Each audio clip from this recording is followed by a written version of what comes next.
had big news on Twitter. The former UFC champ had said he was retiring again, but now he will be fighting Dustin Poirier January 23rd. McGregor said he'd want the fight to happen at AT&T Stadium because he and Jerry Jones are good friends. So Shannon, scale of 1 to 10, how excited are you for this fight? Skip, I'm not overly excited about this one. I just think Conor's inactivity for me. And then I saw him lose horribly the last time he fought. Well, not the last time, when he fought Khabib, because he fought Cowboy. I think he fought Cowboy Cerrone. He did. Last time he fought. It lasted 40 seconds. with the shoulder blows. And for me, Skip, I'm just not excited because at some point in time, I'm retiring, I'm not, where you're trying to hold the UFC hostage, and Dana White is not going to let you do that. It's been reported that he wanted to bump some of the guys that were fighting on the 2 cards that's going to end the year, Skip, and Dana wouldn't do it. Said, no, I'll do this in January of 2021.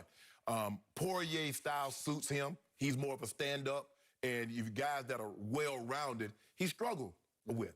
That's why Khabib, I believe, will beat him again. Now, if he was going to fight Khabib, I want to see Khabib beat him down again and choke him out. That's what I want to see. Yep. But, Skip, I'm not excited because when he first came onto the scene, I love the trash talk. Sometimes I think it goes over the line. Skip, he just seemed unbeatable.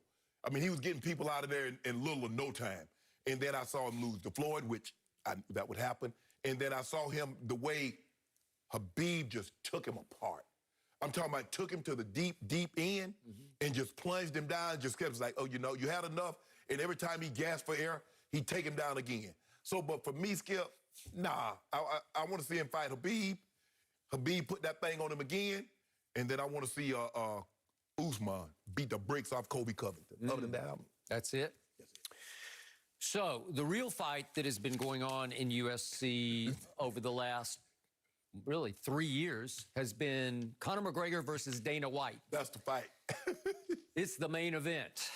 And constantly, Dana has tried to put Conor back in his place and show Conor Dana is the boss. And that UFC is the star, not Conor. Right. That UFC will go onward and upward with or without Conor McGregor. Yes.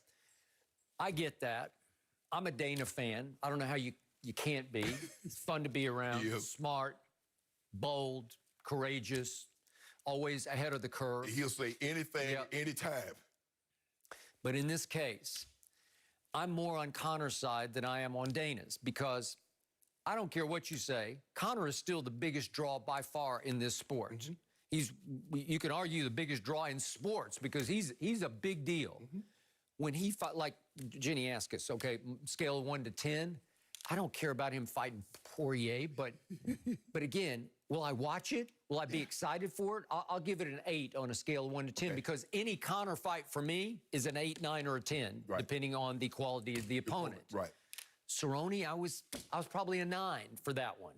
But this time, I'm saying, what is going on here? It's almost like he's being punished and forced to fight Poirier just to put him back in his place. So they met. Who do you want him to fight? Okay, but just real quick, they met in 2014. It's almost 7 years ago. Yeah. And it lasted 1 minute and 46 seconds because Conor, they can both strike. Right. And they're both left-handed, or they can fight left-handed. Right. And Conor got him with a left hook upside the head and just rocked him and dropped him and stopped it at 1 minute and 46 into the first round. Okay, well, and that was at featherweight, 145. Well, Conor fought Cerrone at 170. Right. And so Poirier didn't even know this was happening. He hadn't heard from Dana, so he tweeted, really? You know, like, what weight? What weight? Because he wants to know how much does he have to put on to be able to match up with Conor now. Do you want to get up to 170? And plus, Skip, if and Conor says Pacquiao's neck, Pacquiao's a southpaw. Well, I think he wants to set himself up with a southpaw right. And this is what Poirier does. Poirier wants to stand, and that's tailor-made for Conor. Because, look, I don't think a boxer can strike with Conor. Because even though he doesn't have, you know, Skip, he doesn't have the golden gloves and all that things, he has a boxing background, although he doesn't have the amateurs, doesn't have the background or per se of a boxer. Okay. But he's skilled. He is skilled.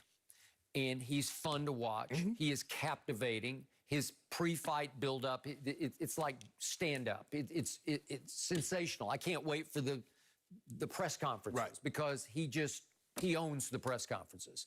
So my point is, he wanted to fight 3 times this year, and now we're going on and on. And he's fought 1 time. He fought last January. The thing, what Conor is trying to do, and Dana's not going to let him do it. He's just trying to no, Dana's like, bro, you got to get in line. You're just not going to just keep fighting for titles. Nobody keeps fighting for titles. You lost. You don't get to move right back to the front of the line and fight Khabib again. You don't get to jump Gaethje and fight. No, that's not how it works, Conor. And Dana is not going to allow it to happen, Skip. You're not going to just keep going, lose, and go to the front of the line, or I'm fighting for a title again. Well, I want to fight for this title over here. Dana's not going to let that happen. Will it draw? Will it work? Will it sell? But yes, it would. But Dana doesn't want other fighters to think that that's all they can do. Well, you let Conor do it, so let me move back to the front of the line. No, that ain't happening. And Skip, he lost to Khabib, and then he took a year off. So they're still at war because now Conor's tweeting, this has to happen at Jerry World. Well, says who? You know? Man, look here. That ain't happening. I understand he don't want to go to Fight Island, Skip, because there's no fans there. And obviously, Conor does a lot of stuff that he does for the fans. He thrives on it. The press, Skip, the press conferences. I mean, think about the press conferences, the tour that they had when he was doing this with Floyd. They were going to L.A. and Toronto and New York, and Skip, it's 20,000 people. And imagine what a fight would be at Jerry's work. Now, I don't know how you're going to get past CDC guidelines to pack that kind of people in Jerry work, considering he only allowed to have, 25,000 at a game. No, I know, but I was watching Jenny at the Cotton Bowl, Texas, Oklahoma the other day, and it kind of looked like it was half full. I don't know what they were doing, but I don't know. Somebody can't Something count. in Dallas-Fort Worth, they're just saying, come on, come all. Every 5 is 1. Yeah. 5 people go in, that's 1. 5 more, that's 2. I guess so. They got 10 people, they counted as 2. Okay, so remember, these two were going to spar for charity a couple of weeks ago, and Dana intervened and said, well, just fight him. You know, let's just have a regulation fight. Let's do it at UFC, okay? And now Conor's finally on board, and Poirier is saying, huh? I don't know anything about this. Ain't nobody tell me anything. And this is your most lightning rod draw in the sport. And you just keep pushing him back. And I get, by the letter of the law, he deserves to go to the back of the line. And all any of us really care about is another shot at Khabib. Would he, literally lose his head this time? Would he get choked out to the point where he wasn't breathing anymore? You know, it looks like that, right? This would be by far his toughest matchup. And because there's sincere bad blood, because Conor insulted the man's family. I got his faith, his dad. Now he lost his dad. I got it. So I would now. You tell me that, if Dana tell me that fight's going to happen, now, Skip, I'm a 10 now. You're all in. Now I'm a 10. I got to see this. I got if he fought Gaethje, I'd watch that. I would watch that. I might be an 11 for that one.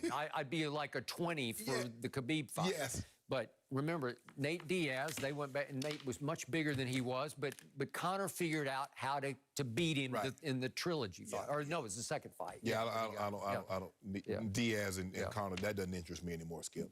Maybe if Conor want to move up and fight Masvidal, or if he wants to move up and fight Adesanya, or I don't know if he can go up that high in weight.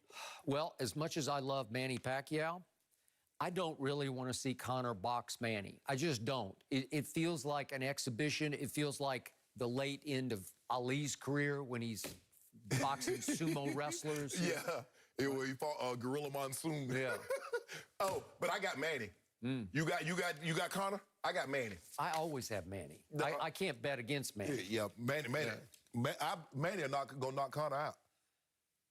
I don't know if he can at this stage and age. Boxers know how to put punches together. They do. Well, I just know that Manny could beat Floyd right now. They don't do that, Skip. Floyd ain't bothering nobody.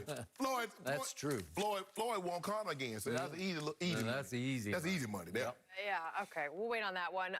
Aaron Rodgers paying a visit to Tom Brady this weekend. Go get the dub, too. Of course, we are looking forward to this one, and I appreciate the dynamic between you two. But Michael Vick is going to join the show. Let's hear what he has to think about the QBs next. No mercy.